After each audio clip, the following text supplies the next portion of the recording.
বলছে আমি সত্য, আমি পথ, আমি জীবন। Hallelujah, hallelujah. কেন আপনি জীবন মৃত্যুর ধোঁয়াশার মধ্যে আপনি পড়ে যাবেন? কেন জগতে বা বাড়িতে লোকের সাথে আলোচনা করতে করতে আপনি কেন কনফিউজ হয়ে যাবেন? কেন আপনি দোলাটা হয়ে চলবেন? আপনি বুঝতে পারবেন না যে আমি কি বেছে নেব, আপনি বুঝতে পারছি না। জীবন মৃত্যুর বিষয়ে আমি জানি না।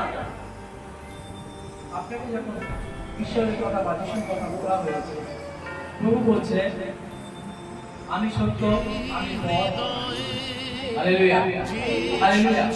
এখন যখন